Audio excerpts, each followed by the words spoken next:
Opa, tudo bem? Eu fiz um vídeo essa semana chamado Qual Igreja Pertencer? Eu vou deixar o link aqui na descrição caso você não tenha assistido ainda. Mas eu fiz esse vídeo em resposta às pessoas aí que me perguntam qual é a minha religião, que igreja eu frequento e tal. Bom, apesar de ter deixado pistas, eu não respondi qual denominação eu faço parte. Pois o foco é Cristo e não a instituição que frequentamos aí para professar a nossa fé.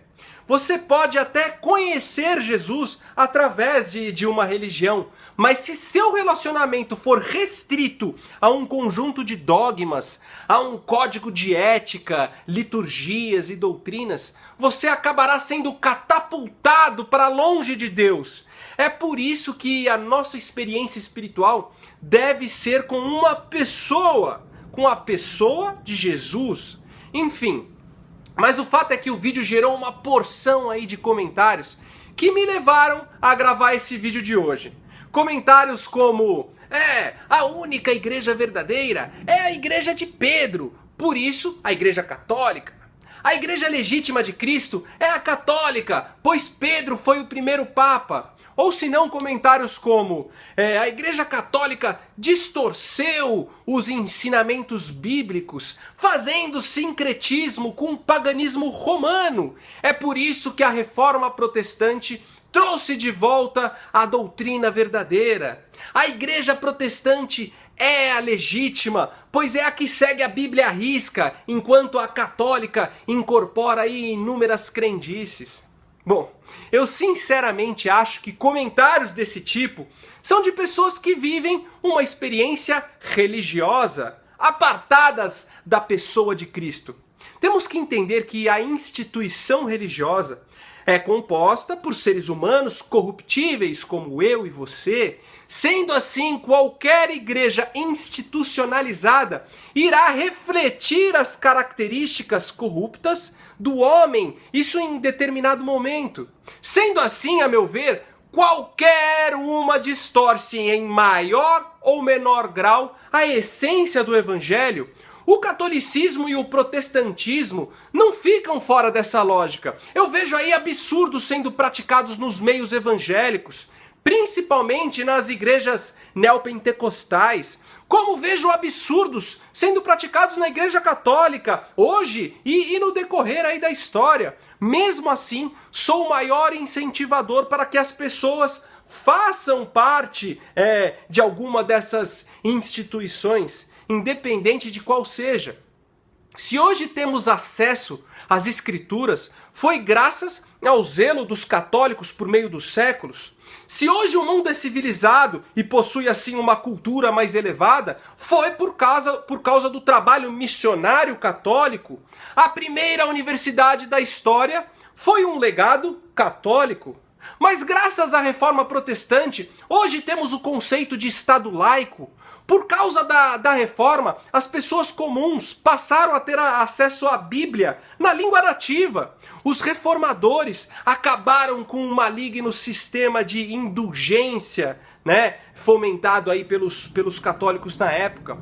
E o movimento protestante também foi quem mais contribuiu para o desenvolvimento aí de uma sociedade de mercado, geradora de riquezas e diminuindo assim a pobreza. Então, em face disso tudo, qual de fato é a igreja legítima de Jesus Cristo? Qual a instituição que mais reflete a essência do evangelho? A católica ou a protestante? Para chegarmos aí nesse entendimento, precisamos voltar mais de 2000 anos no tempo para tentar absorver qual a compreensão que Jesus e os apóstolos tinham acerca de igreja e acerca de templo. Então vamos lá. A igreja, ela vem do termo grego eklesia, que significa assembleia. Os cidadãos gregos se reuniam em eclesia ou em assembleia, para compartilharem questões de interesse comum, para discutir melhorias aí para a cidade, ou dividir novidades no campo da filosofia ou da ciência. Para entender como o termo igreja foi levado para dentro do contexto cristão, primeiro temos que compreender como começou. Então eu vou ler aqui uma passagem bem conhecida no Evangelho de Mateus, capítulo 16, versículo 13. Depois você pode ler aí. Indo Jesus para os lados de Cesareia de Filipe, perguntou aos seus discípulos: quem o povo diz que eu sou? E eles responderam: uns dizem João Batista, outros Elias e outros Jeremias ou algum profeta. Mas e vocês? Continuou ele. Quem vocês dizem que eu sou? De repente Pedro respondeu: tu és o Cristo, o Filho do Deus vivo. Então Jesus lhe afirmou: bem-aventurado és, Simão Bar-Jonas, porque não foi carne nem sangue que te revelou isso, mas meu Pai que estás nos céus. Também eu te digo que tu és Pedro, e sobre esta pedra edificarei a minha igreja, e as portas do inferno não prevalecerão contra ela. Ou seja, Pedro reconhece que não está diante de um homem ou de um profeta especial. Pedro reconhece Jesus como sendo o Filho de Deus, o reconhece como o próprio Deus em carne e osso. E isso era inconcebível até então. Os judeus estavam à espreita do Messias, mas não esperavam que esse Messias fosse o próprio Deus. A lógica é a seguinte: o filho de um ser humano é um ser humano. O filhote de um cachorro é um cachorro. O Filho de Deus é Deus. Pedro não podia chegar a essa conclusão através aí do contexto cultural daquela época. Somente o próprio Espírito de Deus que poderia ter revelado isso a ele. Os teólogos católicos acreditam, que essa pedra que Jesus cita é o próprio Pedro, colocando ele aí como a base da Igreja de Cristo e por isso o primeiro Papa. Mas o próprio Pedro, nas suas cartas, nega esse título. Ele próprio fala que Jesus é a pedra, que Jesus é a pedra angular que se torna o fundamento da igreja. Isso me leva a interpretar que a pedra que sustenta todo o edifício cristão é Jesus. Mas não tão simples assim. É Jesus segundo a revelação que Pedro teve.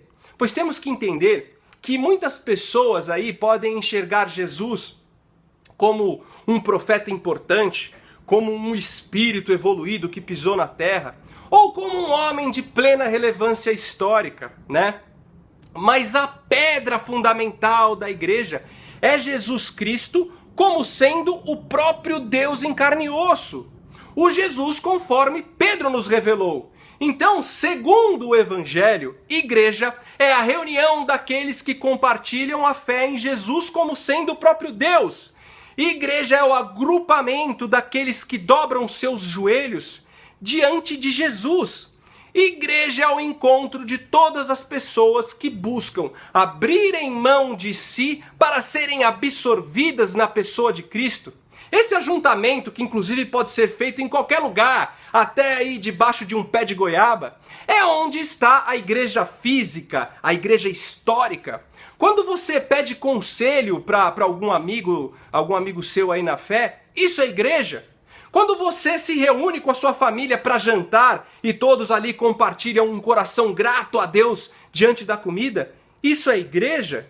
E logicamente, quando você está na missa ou no culto evangélico, isso também é igreja. A igreja física de Cristo, ela começou a se reunir frequentemente após a sua ressurreição. Os encontros eram feitos nas casas das pessoas, tanto que Paulo sempre começava ali suas cartas escrevendo: a igreja que se reúne na casa de fulano, a igreja que se reúne na casa de ciclano. E essas reuniões aí por 300 ou 400 anos eram feitas às escondidas, porque no período do Império Romano, antes de Roma declarar o cristianismo como religião oficial, pelo imperador Constantino, ser cristão era proibido. Bom, mas esse encontro de cristãos, como falei, é a igreja física. Mas existe também a igreja espiritual. E essa não possui uma localização geográfica ou física. Ela não está reunida nessa dimensão de espaço e tempo. Ela é transcendental. Se encontra dentro do próprio Cristo e Cristo se encontra dentro dela. Quando nos arrependemos, entregamos aí nossas vidas a Jesus, imediatamente já começamos a fazer parte dessa igreja espiritual, Fica claro então, pelo que vimos até aqui, que o lugar que frequentamos aos domingos, que possui aquela arquitetura característica, né? Lugar que em alguns casos inclusive possui até CNPJ, não é a igreja segundo as Escrituras. Bom, então esse lugar que frequentamos só poderia ser o templo. Até podemos denominar assim, mas segundo a Bíblia, também é uma compreensão um tanto equivocada. À luz das Escrituras, o templo é o lugar onde Deus se fazia presente, onde Deus podia habitar no meio dos homens. Esse lugar era o Templo de Israel, que foi construído a primeira vez por Salomão, e muito antes disso, lá no período da peregrinação do povo hebreu no deserto, Deus se fazia presente em uma cabana que era chamada de tabernáculo. O culto a Deus, que tinha como premissa a busca pelo perdão dos pecados através aí de ritos sacrificiais, aconteciam justamente dentro desse templo. O contato com o sagrado era obtido somente dentro do templo de Israel. Mas Jesus, quando entra na história, ele é chamado de Emanuel, que significa o Deus conosco. Jesus foi o Cordeiro de Deus para o sacrifício perfeito e definitivo para o perdão dos pecados da humanidade. Sendo assim, Jesus rompeu com a velha estrutura religiosa de Israel, rompeu com a estrutura religiosa que tinha o Templo de Israel como local para o culto, pois agora Jesus era o verdadeiro templo de Deus. Ele era a habitação de Deus entre nós. Lembra daquela célebre fala em que Jesus disse que o templo seria destruído e reconstruído após 3 dias? Os líderes religiosos achavam que ele estava falando do templo de Israel, mas ele fazia referência a ele mesmo, né? Ao seu próprio corpo.